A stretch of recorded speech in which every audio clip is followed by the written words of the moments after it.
Welcome to Change Inside. Not everything what you hear is the absolute truth.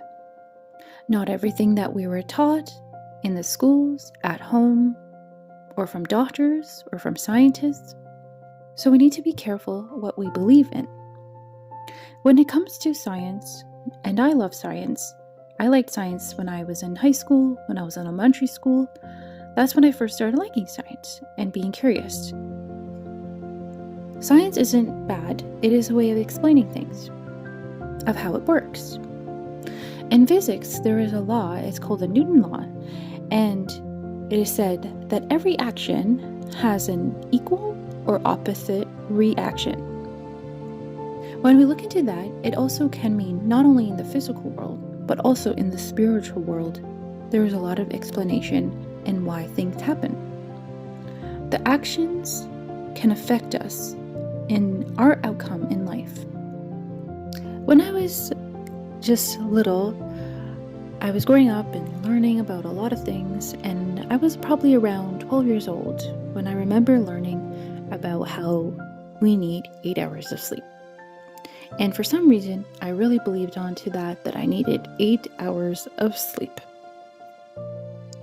This was just the beginning of some worrying about something so simple.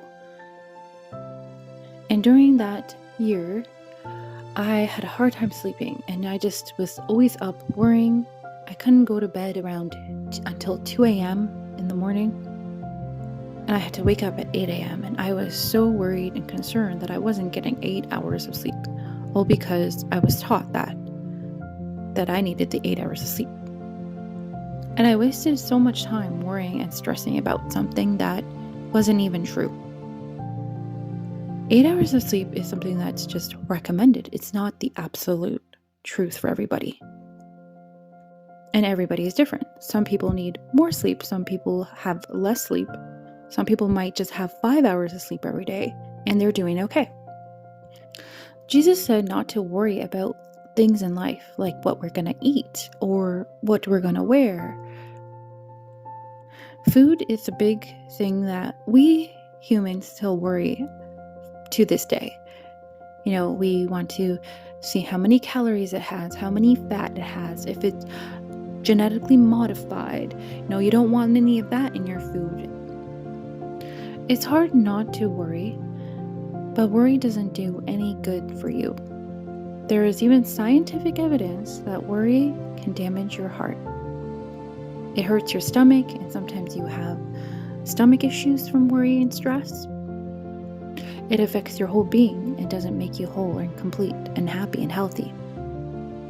We need to have something in its place besides worry. And the key is to surrender to God and come and pray before God.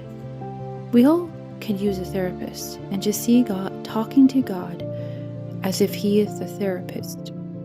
Just being honest and open to God and letting Him know about your worry and stress and asking Him to take it away.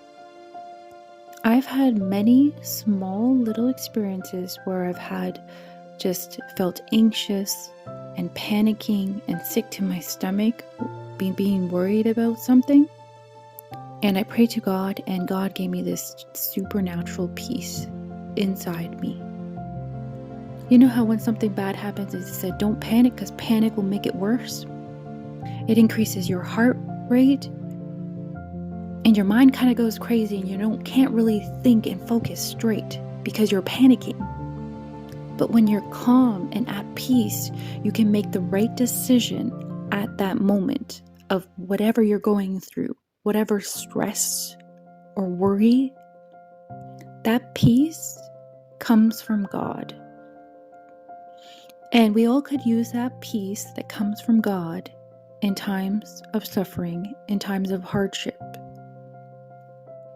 So, whatever it can be that you're going through, whether you've just been into a car accident, ask God for peace.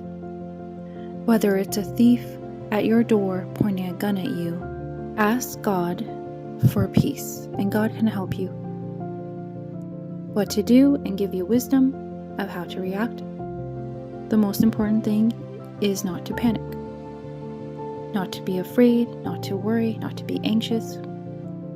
Being worried and anxious and fearful, those things we cannot control always. So coming to God to help us and fill us with peace. Jesus said, "Come to me, all who labor and are heavy laden, and I will give you rest." Rest is another word for peace. Be blessed.